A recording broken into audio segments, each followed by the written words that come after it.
Hello, everyone. Today, we'll be looking at Alma as an SIS and exploring its curriculum tab. So this is one of my Algebra 1 classes. And as you can see, my dashboard here at the bottom is a little bit blank. And on top of that, my dashboard on the left is also blank. But on the right, I have some assignments going in. So let's get started. You will have a curriculum tab that'll already be there. And most probably it should be empty. It should look like this. So when we get started on this, what you will absolutely need is a few things. You will need a list of all your units, number of lessons inside, and an approximate number of days for each lesson. Once you have this, you can start populating this. If you don't have that, maybe pause right now and get at least one unit ready, and then you should continue the video so we can go ahead and populate maybe this together. You could see it here and do your own on the side. So getting started from there, you will first go to the right to the new tab. And in there, you will click on unit. A new pod opens up. You can go in here and type your unit name. So I personally prefer to number them correctly. So I will go ahead and write unit 1. It's nice in a way that if you've entered things before, it's populating. So this is coming from my other classes. But for Algebra 1, I use expressions and relations as my unit.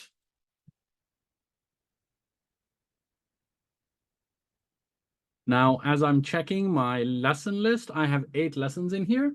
My recommendation is if you're on the block schedule, maybe put 1 day per lesson. And if you're on a shorter time block, maybe put 2. So I'm going to take an average. I have 8 lessons. So I'm going to put 16 days in here for now. I can adjust this later.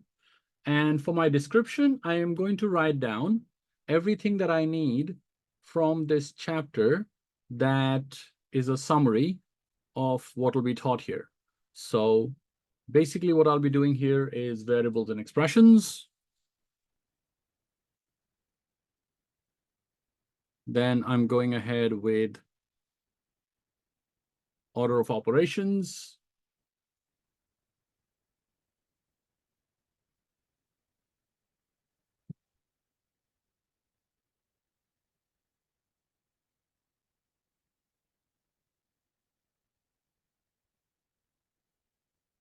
Then I have properties of numbers, and so on.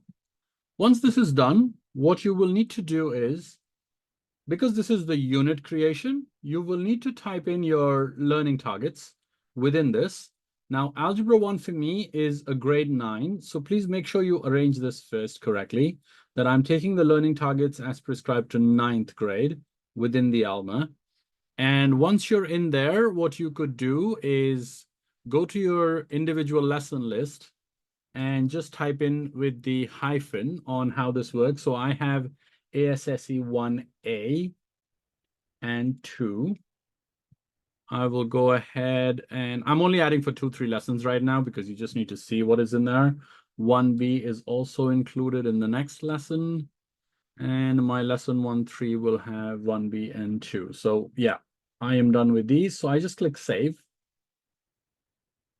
A new box pops up here that now I have a unit 1, expressions and relations. I have 3 targets in here. I'm not having any lessons and it's targeted for 16 days.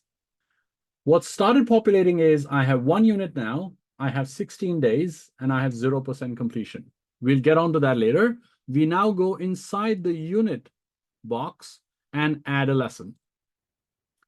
Now you need to start typing in your lesson names and add their own individual learning targets based on whatever you need to do. So I'm going to go ahead and populate my first lesson.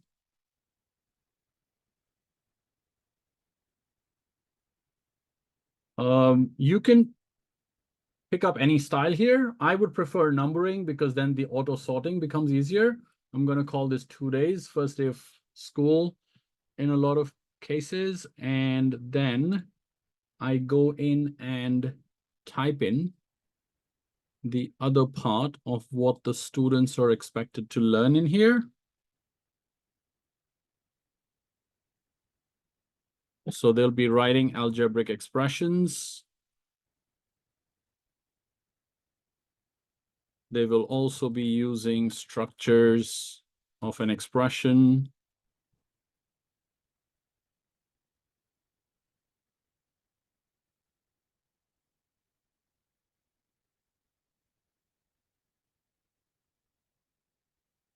That's largely what will be done in this particular lesson. Once I'm done with that, I'm going to go down and align to learning targets. So once again, make sure you're in the right grade level. And then I am going to fill this with the 3 standards I touch. So I will have ASSE 1A, ASSE 2, and then I also have MP as one of the standards that I will touch. So I go in here and type MP4. Okay, if it doesn't come up in total, you can type in the other names for that.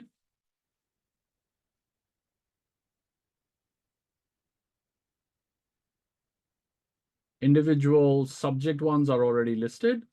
So there's AP statistics here.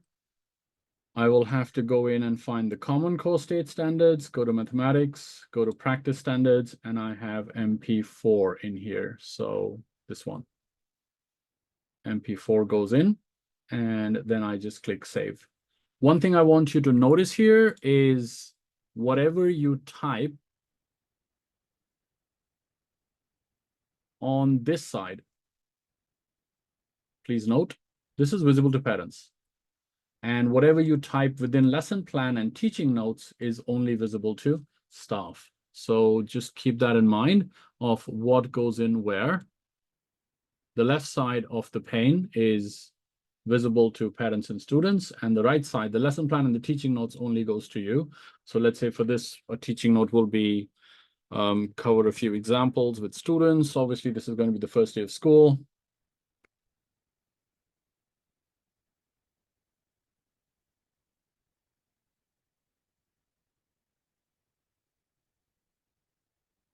That's my basic note, that I'll cover a few examples for variables and expressions, and I will either move to harder or easier questions based on whatever the students respond to. This is normally a new batch that I don't, these are not the students that I know already, so this is a new bunch.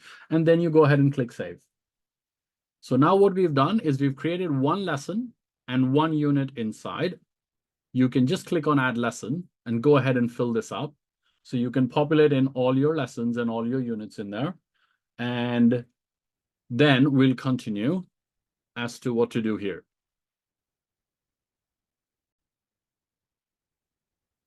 So I have gone ahead and created all my units for Algebra 1. I've typed in all my lessons. And what you're seeing here in brackets is the number of days I've assigned to them. And all of these numbers are in there. In case you've been using another document with your admin, etc., or within your department, and that has a link, you can paste those in a description as well. So right now, what I'm trying to show you is how to align the learning targets to the unit itself so that the targets are correctly populated. So I'm just going lesson by lesson and adding all the mathematical practices that are coming up and all the lesson ideas. And I have now done 1-4. And I am moving to my next lesson within this, which will be 1-5. The good thing here is MP4 is already accumulated from another lesson, so it's grayed out. So MP4 happened in lesson 1-1, and now it's also happening in 1-5. But since it's grayed out, you won't be confused and you won't add it twice on the right side. The new standard I have is NQ2. So let me try to locate that with NQ there. I have NQ2 and 3 coming in from 5. You can see all the learning targets are getting populated over here. And again, quick reminder, this is for the unit. So I have unit 1 here for expressions and functions. I am just going to finish the unit here. 1-6 has again mathematical practice 1. So I could fill in MP. That's not finding it. Mathematical practice 1. It's already populated, so I don't need that. I have an FIF 1 and an AREI 10. For my school, we had added this hyphen on Alma as a search parameter. So you'll have to get in touch with your admin in case the hyphen is not working. And I'll just go ahead and finish the next two. F1, F2. I have 1 and 2 from another one. Then for practice, I have 3 also. So it looks like 3 is covered. Moving on to my last lesson, 1.8. FIF 4 and 1. I think FIF is already covered.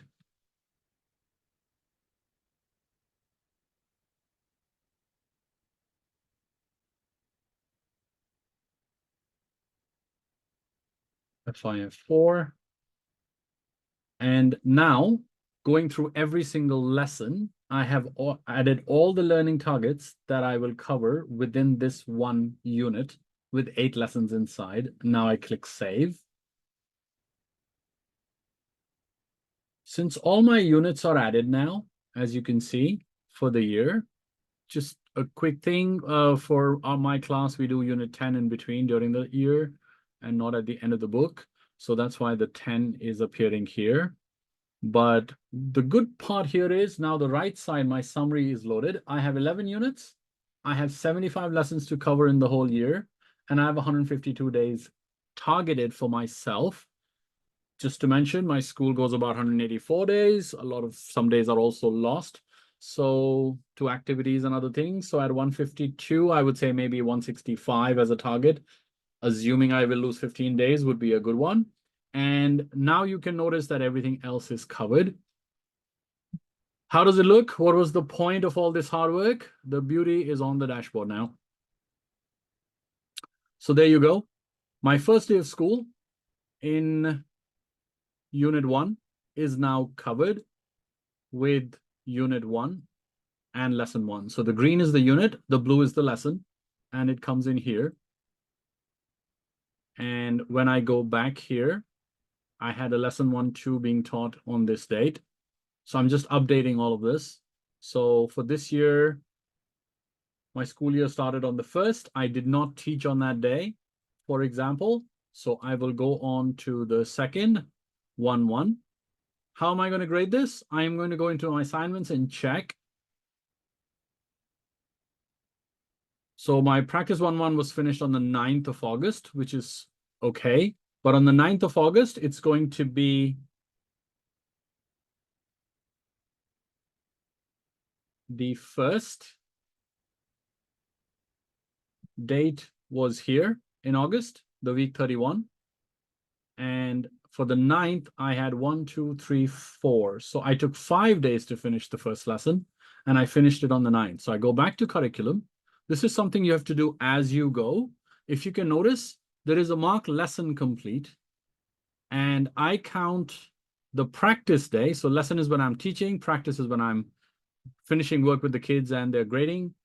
The practice 1-1 is the completion of that lesson. So it's 9-8. So I go to curriculum, I go to lesson 1-1, and I mark lesson complete on 9-8. So I go back here, go to 9th of August, and then it asks me start the next lesson on the same day or the next class. In case you run a class where sometimes a lesson could start in the middle, could finish in the middle, and you introduce the next lesson, then pick same day. Otherwise, next class. So for me, it was next class. I mark complete lesson. Please have a look. 1-1 is now done. I will have to slide 1-5 out of order. So if I take this little green bar, I can move this after its correct order of 1-4. There, and I drag and drop. Once I've done that, 1-2 is now in the correct order. Let me go ahead and check. I am now on practice 1-2, so that was done on 14-8. I did not update after that, so I go ahead and mark this complete on 14th. You could do this as you go, depending on your personal habits or preference, or you could do this every Friday. So by that time, your lessons are marked complete and done. So now the good part, please come back here. I have done 3% of my syllabus out of the 152 days I targeted. 75 lessons, 2 lessons are done now. When you do everything, my suggestion is you should not mark unit complete or lesson complete till these are done because it changes the order. So let's go back to the dashboard. I am going to go back here onto those 2 weeks where I've just marked them as done. So there you go. My first week, lesson 1-1 was graded on this day. Practice 1-1 was graded on the last day. Don't forget this bottom part is now visible to students. So my unit plans are green, my lesson plans are blue, and my assignments are the orange dot. I taught the lesson on the 6th. We took some time to discuss, and then we finished grading and all the work on practice 1-1 here. 1-1 was completed, and when I got on to the next week, I started with my 1-2. I was still teaching my lesson. I'll have to check what happened here on the dates later, but then the practice was done. And as I marked it complete on 14, look, 1-3 moves on to the next one, and so on. Once I finish my grading, I will know which lessons I completed. And the part that I love is if you look at your school calendar, however it looks, either count the number of weeks done or weeks left and compare it to this percentage, and you'll straight away know if you're on pacing or not. So once again, quick review. You go ahead and create units first. Within the units, you align all learning targets and add number of days. Block schedule, I recommend 1 day per lesson, no shorter periods, 2 days. You can always adjust this later. Then go ahead and fill in your lessons. Lessons have 2 parts. Left side is visible to parents and students. Right side is only to staff. You can align learning targets within that as well. And once that is done, ongoing part will be marking the lesson complete on the day you finish. You can do this live or not. Do not bulk clear days on a single one. Otherwise, it fills up your dashboard in slightly weird way. And as you go through the year, then you will know at all times whether you're on pace or not. So that's easy to check. And then your dashboard, I prefer it because my students can see it. I explain it to them. And here on the dashboard also, I can see how many days, what are the next 3 upcoming lessons. I have no upcoming assignments, and I have 3 assignments left to ungrade. So the dashboard also gets a little more value. And what else to do beyond this, I'll cover in a different video, but thank you so much for your time. I hope you enjoy this and it works out for you. Thank you.